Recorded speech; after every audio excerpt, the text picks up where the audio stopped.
విశ్వవసునామ సంవత్సర వసంత నవరాత్రుల్లో 9వ రోజున శ్రీ కనకదుర్గ అమ్మవారికి ప్రత్యేక పుష్పార్చన నిర్వహించారు.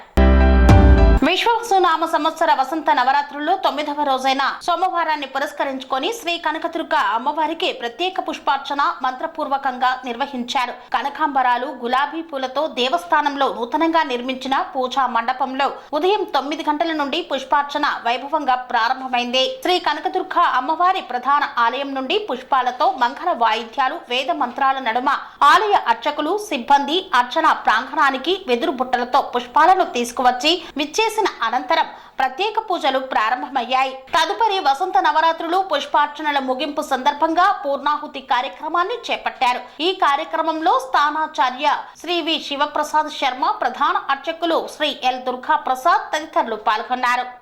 సర్వమంగళ మాంగళ్యే శివే సర్వార్థ సాధికే శరణ్యే త్ర్యంబకే దేవి నారాయణి నమోస్తుతే. శ్రీరామ రామ రామేతి రమే రామే మనోరమే సహస్రనామ తత్తుల్యం రామనామ వరాననే. జగన్మాత దుర్గాదేవి ఆలయంలో ఇంద్రకీలాద్రి మీద స్వయం వ్యక్తమై వెలిసినటువంటి జగన్మాత ఆలయంలో వసంత నవరాత్రోత్సవాలు అత్యంత వైభవపేతంగా ఈరోజు ముగిసినాయి. ఈరోజు మా ఆలయ ప్రధాన అర్చకులు, వేద పండితులు, అర్చక స్వాములు అందరూ కూడాను సంయుక్తంగా మహాపూర్ణాహుతి కార్యక్రమాన్ని నిర్వర్తించడం జరిగింది. ఈ 9 రోజుల్లో కూడాను అమ్మవారికి మూలమంత్ర హవనములు, విశేష అర్చనలు, చతుర్వేద పారాయణములు మరియు విశేష పుష్పార్చనలు కూడాను చేస్తూ ఈ వారంలోనే మనకి ఈ వసంత నవరాత్రుల్లోనే మనకి క్షేత్రపాలక ఆంజనేయ స్వామికి మన్యుసూక్త అభిషేకము, ఆకుపూజ, మరి నిన్నటి రోజున లోక కళ్యాణార్థం శ్రీరాముల వారి యొక్క కళ్యాణోత్సవాన్ని అత్యంత వైభవపేతంగా నిర్వర్తించడం జరిగింది. ఈరోజు శ్రీరామ పట్టాభిషేకం చేసుకుని మరి ఈ వసంత నవరాత్రులు సమాప్తి సందర్భంగా మహాపూర్ణాహుతి కార్యక్రమం నిర్వర్తించడం జరిగింది. దీనివల్ల లోకంలో జరిగేటటువంటి దుశ్శకనములన్నీ కూడాను నివారణ అవుతాయి. అందున మనకి కాలచక్రంలో వసంత ఋతువుకి, శరద్ ఋతువుకి విషగోరలు కలిగినటువంటి ఋతువులుగా చెప్పబడ్డాయి.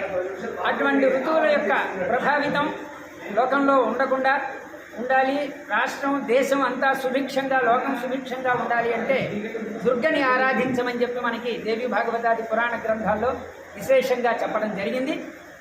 అందువల్ల ఈ చైత్రమాసం పాడ్యమి నుంచి దశమి వరకు వసంత నవరాత్రోత్సవాలు, అట్లాగే శరన్నవరాత్రోత్సవాలు ఆశ్వయుజ పాడ్యమి నుంచి దశమి వరకు కూడా చేయడం జరుగుతున్నాయి.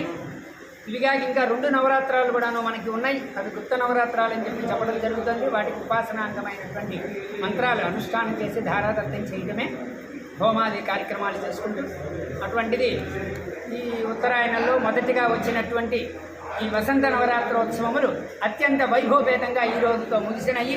రామ పట్టాభిషేకం చేసుకుని పూర్ణాహుతి చేసుకుని ఈ కలశంతో అమ్మవారికి మార్జనాది కార్యక్రమాలన్నీ కూడాను చేసి ఆశీర్వచనంతో లోకము, రాష్ట్రము అంతా కూడాను సుభిక్షంగా ఉండేలాగా ఉంటుంది.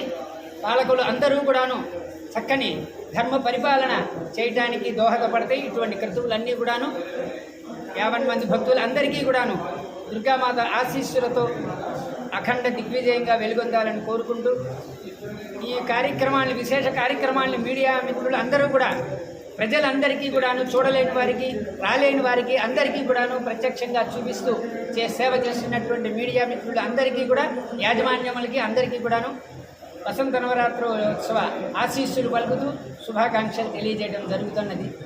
రేపటి నుంచి చైత్రమాస బ్రహ్మోత్సవాలు కూడాను ప్రారంభం కానున్నాయి. 8/4/25 నుంచి 14/4/25 వరకు ఈ వసంత నవరాత్రాలు సమాప్తి అయిపోవడంతో బ్రహ్మోత్సవాలు, మరి రోజుకొక వాహన సేవాది కార్యక్రమాలు, మరి 11వ తారీఖు దుర్గామల్లేశ్వరుల యొక్క లీలా కళ్యాణ మహోత్సవం అత్యంత వైభవపేతంగా అంగరంగంగా కూడాను నిర్వర్తించడం జరుగుతుంది.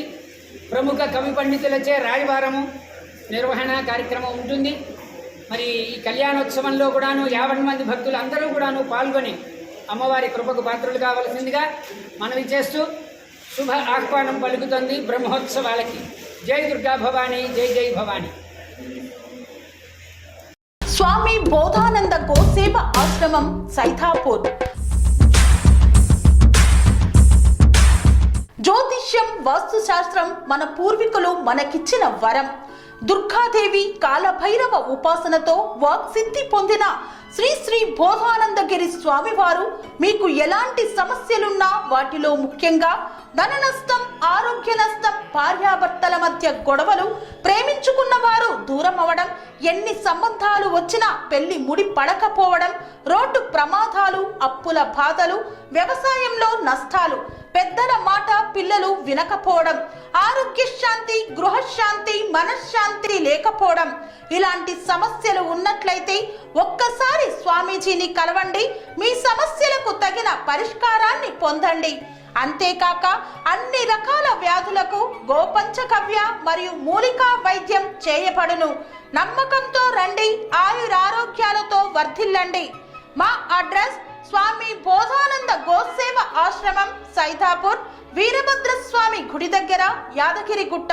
సంప్రదించవలసిన నెంబర్ 9849213754 మరియు 9618034138.